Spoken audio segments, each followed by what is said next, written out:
It just looks so cozy. I have an intense hyperfixation on specialized armored vehicles. I'm not sure why that is. The only time my mom took Tylenol when she was pregnant is if her hangover was especially bad. But that's why I love the Russian BMD platform. Is it any good?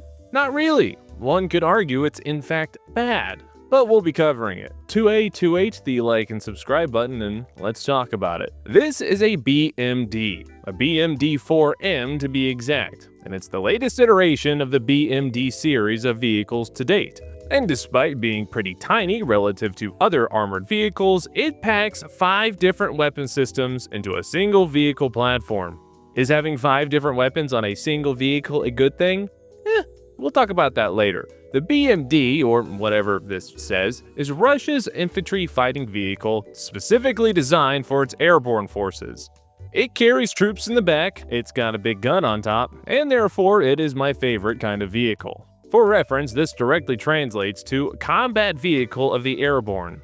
And more specifically, BMDs are air-droppable, meaning you can chuck that shit out the back of a cargo plane mid-flight, a kind of fighting platform the United States lacks entirely.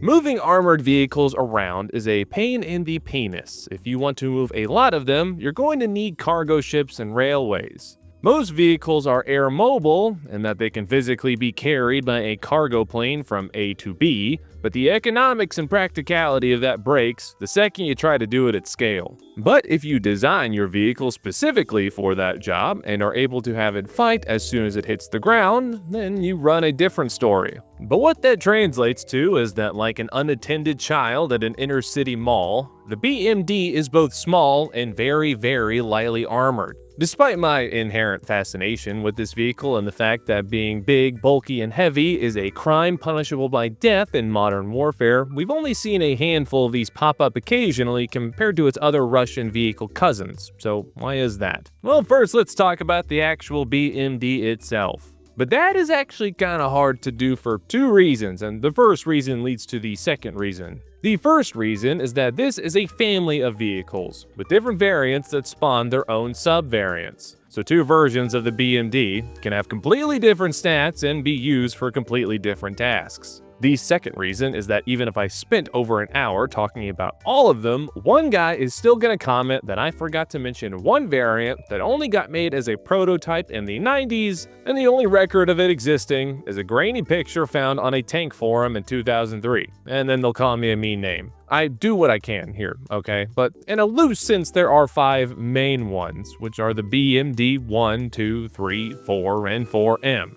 The idea for the first BMD-1 was partially a byproduct of the Cuban Missile Crisis. The Soviets realized that their ability to project power beyond their own borders was fairly limited outside of just launching a nuke, at least if the region in question wasn't just the rest of Europe. During military drills and training in the 60s, it was determined that Soviet airborne forces, the VDV, always got spanked the second they had to go up against armor, because they had none themselves. Around this time, the BMP was being developed, and the USSR made the decision to create a similar style vehicle specifically built for their paratroopers. What resulted was the BMD-1, first produced in 1967. It borrowed the same turret as the BMP-1, which is a theme you'll start to notice. This gave it a 73mm cannon, a coaxial PKT machine gun, and an anti-tank missile launcher. On their own, these weapons outside of the coax sucked, and were largely hated across the force. To add on to that, the very thin aluminum hull armor was unable to stop anything bigger than a rifle round, and maybe some shrapnel. But it was better than nothing, and troops will never get mad if they get to drive somewhere rather than have to walk somewhere. And despite these being nearly 60 years old at this point, you'll still find them in active service today, with a handful of upgrades here and there. My favorite part of the BMD is this little slat part up front. These are called bullet deflectors, and they do exactly what they sound like. They're there so that if some capitalist pig armed with an M16 starts blasting away at the front of the armor, the bullets don't ricochet directly into the poor driver's face. That said, he probably should have been buttoned up and in the hatch to begin with, but whatever.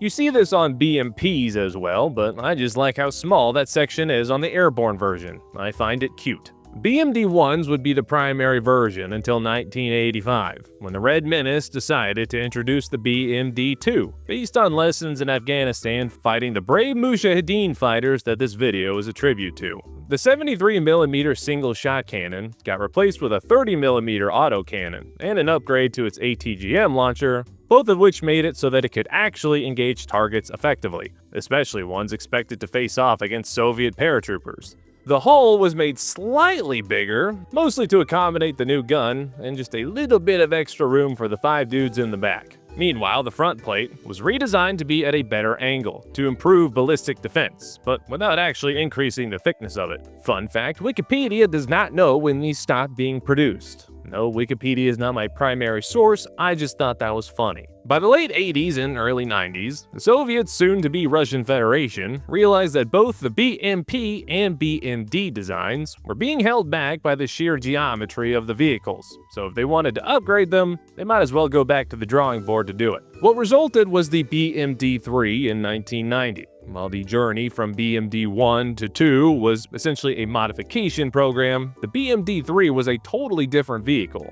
This was significantly larger and heavier, able to fit 7 proud comrades in the back now, but kept the same turret as the BMD-2 version because it was lightweight and was just fine at fighting ethnic minority uprisings as anything else at the time. The hull was completely redesigned, with thicker armor and better sloping, especially around the sides. Despite those upgrades, the armor in a best-case scenario could only withstand a handful of 14.5mm rounds at long distance, and was still vulnerable to a 50 cal within 500 meters. And, basically any anti-tank weapon ever invented going back to World War I. With the new hull came new doors for the guys in the back. The BMD-1 and 2 relied on roof hatches and tiny doors on the side above the tracks. Troops getting into and out of armored vehicles are generally when both the vehicle and infantry are at the most risk, and the doors on early BMDs were closer to escape hatches than actual ways to dismount. The length of time it takes to get into and out of a vehicle in a combat zone is directly related to the number of dead bodies that will be outside of it. Rear doors being good so that troops dismounting don't perform a reenactment of the beach landing scene from Saving Private Ryan.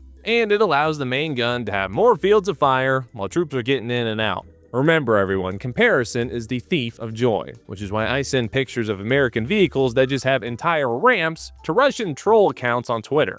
And finally, that brings us to the BMD-4 and 4M. Yes, I am combining these two into one because I want to get to the more fun information that comes after it. Introduced in 2004, the BMD-4 is basically the BMD-3, but with a different set of guns, matching the ones found on the BMP-3. Now, instead of just a 30mm, it rocks a 100mm 2A70 rifled gun and a 30mm cannon as its coax, along with a machine gun, a missile launcher, and a random firing port for an RPK on the side for some reason, just to round it out. Shout out to firing ports, by the way. It's got to be one of my favorite designs that actively make a vehicle worse. But this turret design is super interesting to me. It's not really a concept we have an equivalent of here in the States. That 100mm gun, when paired with high explosive rounds, is a great way to take out hardened targets like bunkers, fortifications, or buildings, and gives you some extra options for engaging light armor, like other BMDs that your country left behind when the Soviet Union collapsed. It's basically the kind of extra firepower the Stryker MGS or M10 Booker was supposed to provide, just integrated into a vehicle that already existed. The BMD might still be a screaming metal death trap, but there is something to be said that the United States apparently just cannot figure how to put a medium caliber gun on a pair of tracks. Now, of course, there are trade-offs to this. The added mechanical complexity generally makes everything worse. The added weight and size makes the vehicle less nimble. And it's a classic debate of more complicated thing being useful 10% of the time, but a simpler design being useful 100% of the time. Some rumors say that because you have two big guns literally connected to each other, the vibration from one firing throws off the accuracy of the other. And while I did not find an official report on this, watching the BMP-T firing makes that claim somewhat plausible. But with the limited reports we do have of this gun in the Russian invasion, it has been noted that it works well for its intended role. Asterisk. And that asterisk is that while the gun is fairly useful, the vehicle itself as a whole is not. Specifically that it is too lightly armored and too small. You would think that those are two big benefits in modern warfare, but they might have gone a little too far with it.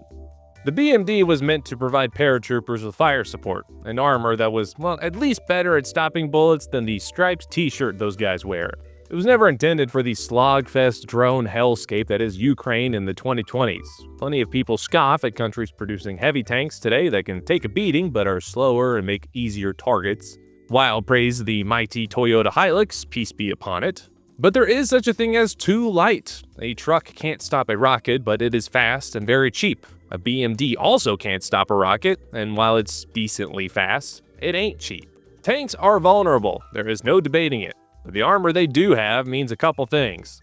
First is that not everything that can kill a tank is everywhere at once. Not every road has an ATGM launcher looking down it, and not every drone has a warhead big enough to actually punch through the armor. Most shoulder fire weapons need multiple rounds just to disable a tank, not even destroy it. With a few exceptions, of course. The thing with the BMD, though, is that pretty much everything can kill it, while still being a big target that plays a decisive role in whatever fight it's in at the moment. And this has led to many BMDs with 100mm guns acting as pseudo-artillery cannons, launching high-angle fire from a dug-in position, but never getting close enough to put itself at risk. 100mm indirect fire ain't something I'd exactly want to be on the receiving end of, but it's a far cry from the actual power and accuracy of real artillery. Another issue is that because this thing has enough ammo to support the 4 or 5 weapon systems on board, combined with thin armor, you get ammo cook-offs that put T-72 turret pops to shame. And this isn't like pro-Western chilling here. The head of the entire Russian military hated it, calling the BMP-4 a version of the BMP-3 with no protection, and it costs more than a tank. Afterwards, he unfortunately fell to his death out of a nearby window. Now, I'm just kidding. He was poisoned. By the end of the 2000s, Russia didn't really have a strong or immediate need for another new version of the BMD. But the BMD-4 was eventually adopted, as prototypes were generally liked by the VDV during testing. It had slightly better armor, the ability to mount ERA bricks, and an improved fire control system that made the entire gun turret more accurate.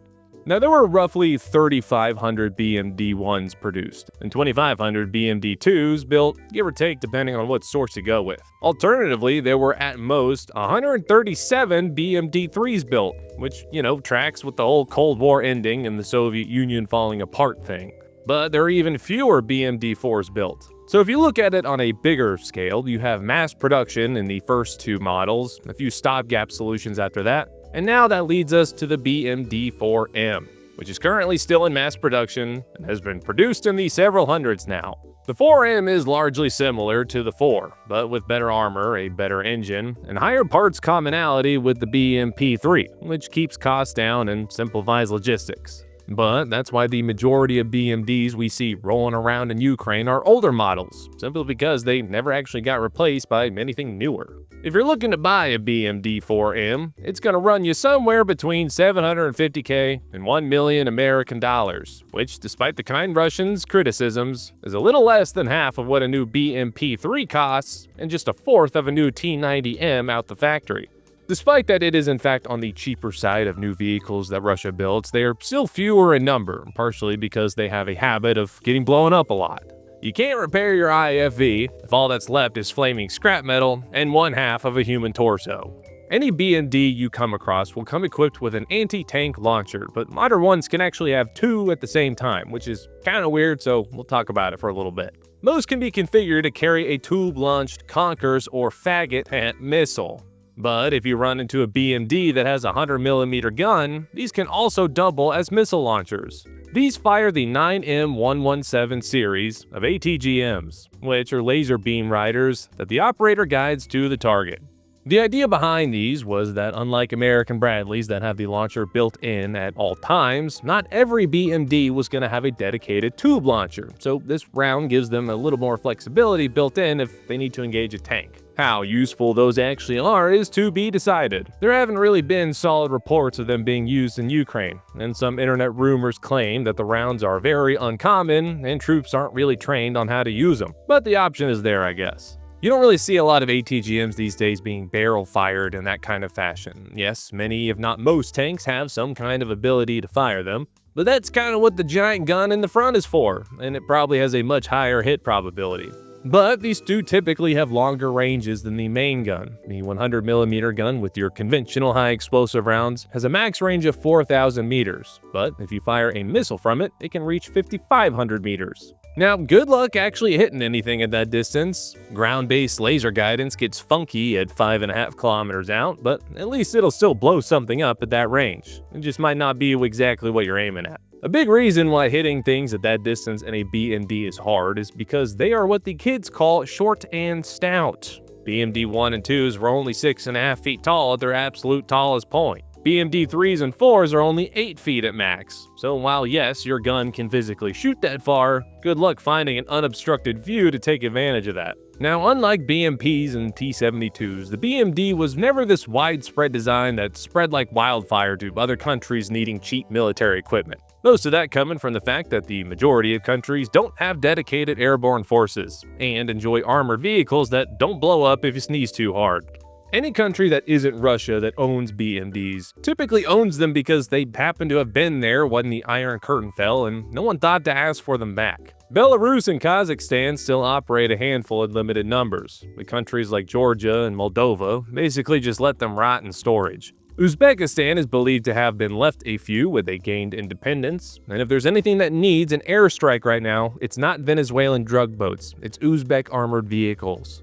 Like I said earlier in the video, there are a handful of derivatives from this platform, like the BTRD, which is basically just the BMD without a turret on it, and that has its own derivatives, like the 2S9 Nona self-propelled mortar, which visually at least looks like a cartoon version of a tank, even though it's a light artillery piece.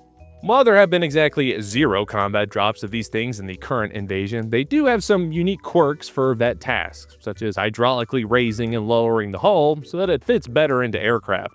Additionally, all BMDs, including modern ones, are amphibious, and this goes back to doctrinal differences that stem from the early days of the Cold War. NATO expected to be on the defensive, so theoretically, if they had to cross water, they already had control of the bridge to do so.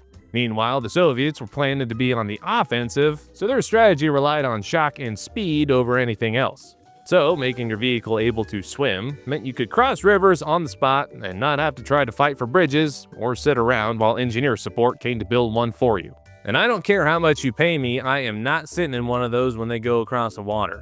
So while the only scenario that made the design trade-offs of the BMD worth it will likely never actually happen, I think it's a cool design overall. I would still rather try to take an objective with a slingshot rather than risk blowing up in one of those things, but I still think they're neat. And on that note, thank you for watching. I hope you enjoyed today's video. Please subscribe, and I will see you in the next one.